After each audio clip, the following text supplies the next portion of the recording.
नमस्कार, मैं रवीश कुमार। मैं मौजूद हूँ थाईलैंड की राजधानी बैंकॉक में।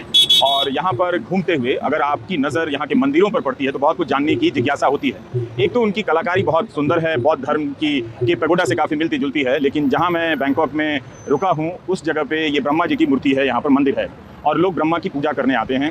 मंत्रों के शब्द बिल्कुल अलग हैं, लेकिन जो थालियों में फूल माला और अगरबत्ती लेकर यहाँ पूजा करने आते हैं और मूर्तियाँ चढ़ाते हैं, ये ठीक इस तरह की प्रथा हमारे अपने भारत में भी अलग अलग मंदिरों में देखी जाती है। लोग बहुत ध्यान से और मान से यहाँ पर ब्रह्मा की पूजा करने आते हैं और ये बहुत ही लोकप्रिय जगह है। बहुत श्रद्धा के साथ इनकी पूजा पद्धति है और कोई पूजा कराने वाला पुजारी या पंडा नहीं है। ये अपनी तरफ से अगरबत्ती लेते हैं, जलाते हैं या बिना जलाए भी उसे वहाँ पर रख देते हैं। तो मैं चाहता हूँ कि आप थाईलैंड के ब्रह्मा जी का दर्शन करें हमारे इस वीडियो में, क्योंकि यहाँ आने का एक फ़ायदा उन लोगों को मिलना ही चाहिए जो कभी थाईलैंड नहीं आ सकते, बैंकॉक नहीं आ सकते, और आते भी हैं तो उनकी नज़र इस तरह की सांस्कृतिक चीज़ों पर नहीं होती है, धर्म को जानने के लिए नहीं होती है। अगर वो जानेंगे तो पता चलेगा कि कितना कुछ सबका मिलता जुलता है। ये जो अलग करने वाले लोग हैं, ये दिन भर गेहूँ और उसके दूसरे अनाज के दानों को अलग करते रहते हैं, मगर सब अनाज का एक ही उद्देश्य है, आपका पेट भरना। तो ये वीडियो ज़रूर देखिए।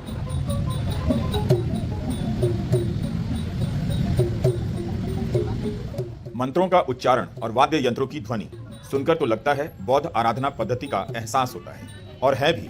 यहाँ जो आगे बैठा है वह महाब्रह्मा की तरफ मुखातिब है और उसके पीछे महिलाएं नृत्य के साथ साथ उसके लिए मंगल गान गा रही हैं।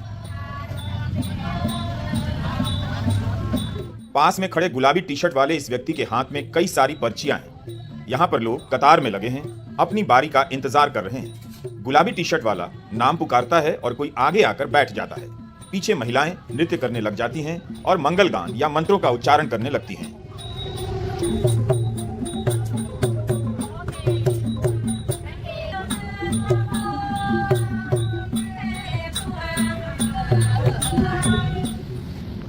बैंकॉक के रचा प्रसोंग इंटरसेक्शन पर स्थित है थाओ महाब्रह्मा मंदिर। शहर के बीचों बीच आसपास कई बड़े दफ्तर और होटल हैं। मंदिर भी होटल के परिसर में ही स्थित है। मंदिर के ऊपर से मोनोरेल गुजर रही होती है। सामने के चौराहे से सैकड़ों बाइक और कारें। किस्सा यूं है कि एक एडमिरल साहब को ज्योतिष का शौक था। उन्होंने होटल के मालिक से कहा कि जिस दिन इस होटल की बुनियाद रखी गई वह शुभ नहीं था। अब इसका उपाय यही है कि आप यहाँ महाब्रह्मा का मंदिर बनाएं। 1956 में यह मंदिर बनाया गया। इस मंदिर के अहाते में आप आ जाइए। लोगों के आने जाने का सिलसिला रुकता नहीं है। आने वालों के हाथ में पूजा की थाल है, केवल गेंदे का फूल नजर आता है। महाब्रह्मा के सामने कोई हाथ जोड़कर खड़ा है तो कोई घुटनों के बल बैठा है।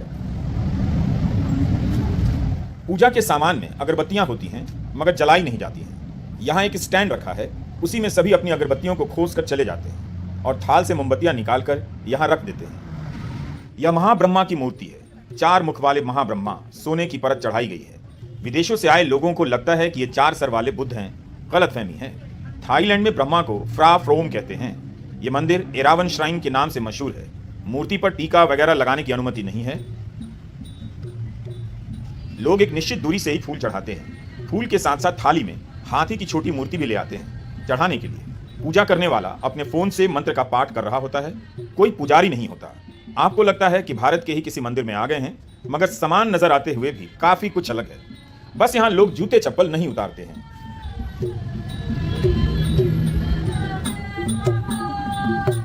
इस विधि के बारे में ज्यादा प्रमाणित जानकारी नहीं जुटा सका। अंदाज से लगा कि किसी की मन्नत पूरी हो गई है या कोई अपनी मन्नत को लेकर ज्यादा गंभीर है, प्रतिबद्ध है। वही यहाँ टिकट कटाकर आता है और उसके पीछे मंदिर की ये महिलाएं मंत्रोच्चारण करती हैं या मंगल गान करती हैं।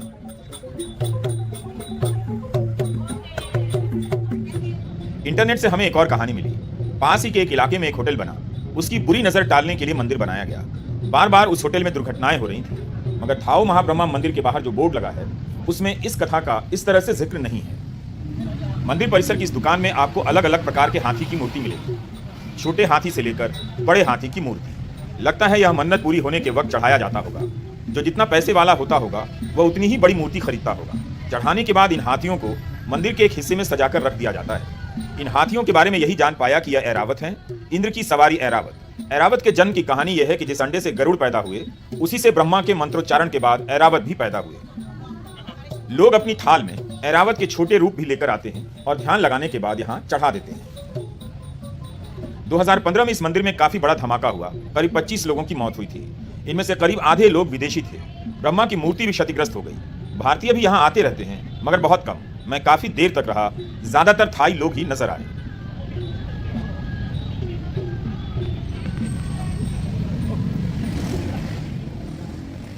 पूरे थाईलैंड में मंदिर काफ़ी भव्य नजर आते हैं। ब्रह्मा की और भी मूर्तियां हैं और मंदिर हैं, विष्णु के भी मंदिर हैं, गणेश जी की भव्य मूर्तियां आपको नजर आएंगी। कई देवी देवताओं के बारे में हम नहीं जान सके, हमने बस इन्हें पर्यटक की नज़र से देखा है। कहने का मतलब है, इन मूर्तियों का हिंदू धर्म से क्या संबंध है, बौद्ध धर्म में ये पूजा पद्धति कैसे समाहित हो गई, इन सब के लिए इस विषय के जानकार के पास जाना चाहिए, वरना आप आधी अधूरी जानकारी पर ही इतराते रह जाते हैं।